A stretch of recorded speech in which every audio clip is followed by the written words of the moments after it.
Big news out of the political world yesterday as special counsel Jack Smith filed motions to drop all federal charges against President-elect Donald Trump regarding the mishandling of classified documents and his effort to overturn the 2020 election.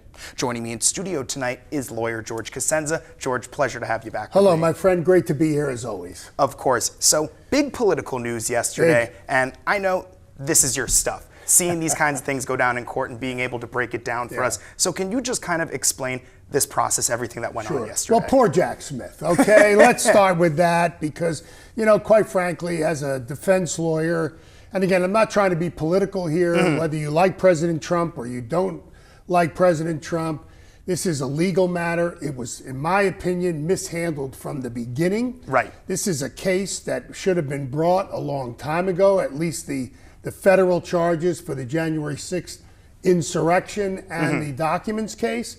They waited. They actually didn't begin this prosecution until after President Trump announced his intention to run. So there was a bit of political influence going on here anyway.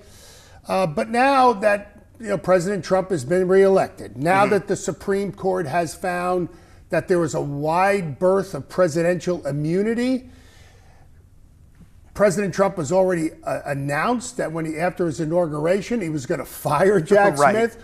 We're going to get a new Attorney General. Pam Bondi is going to be the new Attorney General. All of these factors now have played into the decision where they're just going to drop these charges. They're gone. They're never going to come back. They're gone, even though they may have the opportunity to bring them back. As a practical matter, that's not going to happen. President Trump is going to serve out his 4 years, and by the end of that 4 years, these cases are going to be long in the rearview mirror. Absolutely. And I do want to ask too, you mentioned that practically, technically, they shouldn't be able to come back, but there might be a way. There's been a lot of different reports out there. People might be reading different things. So they've been talking a lot about statute of limitations. And obviously, like I said, this is your stuff. Sure. I mean, you know that like the back of your hand. You've been doing this for a long time. So can you kind of break down that stuff just for what people might be reading out there, just so they can put any rumors, things to bed, and George Cosenza can be the source. All right. If they've been dismissed with prejudice, they can never come back. All right? Because that term with prejudice means the case is over, can't be refiled. If they've been dismissed without prejudice and they're still within the statute of limitations on the various charges involving January 6th and the documents case, yes, they can be brought back if it's presented to a grand jury and a grand jury re-indicts the president. Again, as a practical matter, I don't think that's going to happen. But as a legal matter, that door is open, even though it's just slightly open. Absolutely. And so that makes me want to ask too, you mentioned there were multiple cases, not just these two. There's also the one down in Georgia. There's been the hush money case going on as well. But I want to specifically talk about Georgia. Do you think this one now, this is the road down to it potentially going out the window as well? I really do. They got real problems in Georgia. The prosecutor is compromised, and that is up on appeal.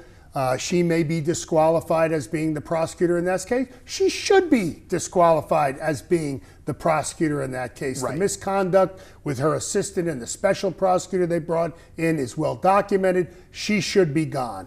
What a new prosecutor does, who knows? But they still, even though it's a state case, even though that's a state, under state statutes, under the laws of Georgia, they still have to deal with the presidential immunity argument. Again, I think that case eventually is going to go away as well. There are a bunch of other co-defendants which they're going after and still can, but as far as the president is concerned, I don't think that case sees the light of day. The case in New York, don't forget, he's already been convicted of that felony charge.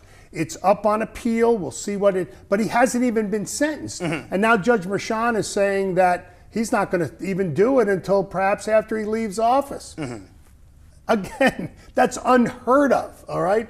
So again, it's likely that either that case will go away or some type of compromise will be reached.